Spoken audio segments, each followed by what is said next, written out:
Base makeup পুরোপুরি set হওয়ার আগেই ব্রাইড কেঁদে তার মেকআপ তুলে ফেলে, আর আমাকে আবার সেই জন্য মুছে নতুন করে করতে হয়। তো কেন হয়েছিল সব কিছু তোমাদের সাথে শেয়ার করব।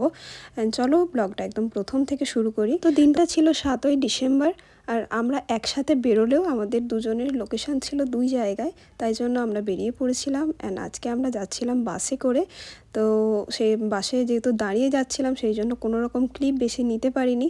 আর তারপর বাস থেকে নেমে ব্রাইডের বাড়ি থেকে আমাদের আনতে এসেছিলো, তো তারই বাইকে করে আমরা যাচ্ছিলাম। অ্যান্ড যাওয়ার পথে এই যে যিনি আনতে এসেছিলেন তার ফোন আসায় আমরা দাঁড়িয়ে ওয়েট করছিলাম যে কখন গাড়ি ছাড়বে আর কখন যাব। যাই হোক, ফাইনালি কথা বলার পরে আমরা এত সুন্দর লোকেশান দিয়ে একদম পৌঁছে যাই ব্রাইডের মেন লোকেশানে। তো যাওয়ার পরে আমাদের একটা সুন্দর চকলেট দিয়ে ওয়েলকাম জানানো হয়। অ্যান্ড তারপর আমি শাড়ি ড্র্যাপ করছিলাম ব্রাইডের। দেন ব্রাইডের শাড়িটা দেখো কি সুন্দর, একদম সাউথ ইন্ডিয়ান শাড়ি। আর ও শাড়িটা এনেও ছিল চেন্নাই থেকে, একদম প্রপার একটা সাউথ ইন্ডিয়ান শাড়ি। এবং শাড়িটা পরার পর কেমন লাগছিল সেটা ওর হাজব্যান্ডকে দেখাচ্ছিল। অ্যান্ড যে মেকআপটা হয়েছিল সেটা ওর হাজব্যান্ডের রিকোয়ারমেন্ট অনুযায়ী ওর হাজব্যান্ড বলছিল দাঁড়িয়ে যে কীরকম লুক পছন্দ অ্যান্ড কীরকম লুক হবে। তো তারপরই শুরু হয়ে গিয়েছিলো আমাদের মেকআপ। অ্যান্ড তারপর চলে আসে সেই মুভমেন্ট।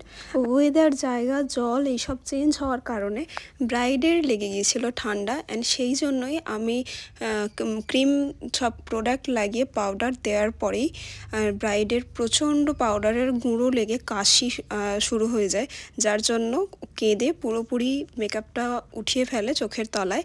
আর যেহেতু মেকআপটা একদমই সেট হয়নি, জাস্ট পাউডারটা লাগানো হয়েছিল, তো মেকআপ আমাকে তুলে আবার নতুন করে সেই জায়গাটা করতে হয়। অ্যান্ড তারপরও প্রচুর টাইম ওয়েস্ট হয়েছে এখানে, কারণ আমি যতবারই পাউডারের কোনো কাজ করছিলাম ওর এতই কাশি হচ্ছিল, এতই প্রবলেম হচ্ছিল, ও জাস্ট নিতেই পারছিল না। সেই জন্য শেষমেশ আমি ওর নিঃশ্বাস বন্ধ রাখতে বলি ওকে, তারপর আমি পাউডারের কাজ কমপ্লিট করি। অ্যান্ড যতক্ষণ পাউডারের কাজ করছিলাম ওর সেম প্রবলেম হচ্ছিল, তো খুব তাড়াতাড়ি করে আমি কাজগুলো করি যাতে ওর পাউডারের প্রবলেম না হয় অ্যান্ড ওকে টাইমের মধ্যে রেডি করতে পারি।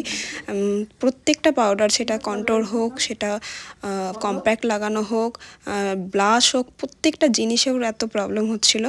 তো ফাইনালি এত প্রবলেম ফেস করার পরে ওর ফুল বেসটা কমপ্লিট হয়। অ্যান্ড তারপর ঝটাপট করে আই মেকআপ করি। যেহেতু টাইম হাতে খুব কম ছিল সেই জন্য আর কোনো রকম ক্লিপ নিতে পারিনি আমরা। অ্যান্ড তারপর ওর ফাইনাল লুক কমপ্লিট হয়। এটা হচ্ছে যে ওর ফাইনাল লুক। আর লিপস্টিকের কালারটা আমি পরিয়েছিলাম ওকে একদম একটা ব্রাউনিশ নিউড, তো ও তারপর কালারটা চেঞ্জ করে এরকম পিঙ্ক কালার একটা পরে, যেটা ওকে খুব সুন্দর লাগছিল। তো ওর ফুল লুকটা কেমন লাগছে তোমরা অবশ্যই জানিও, ভালো লাগলে অবশ্যই লাইক, কমেন্ট, শেয়ার করো। আর অবশ্যই দেখা হবে একটা নতুন কোনো ভিডিওতে। ততক্ষণের জন্য টাটা, সবাই ভালো থেকো, সুস্থ থেকো।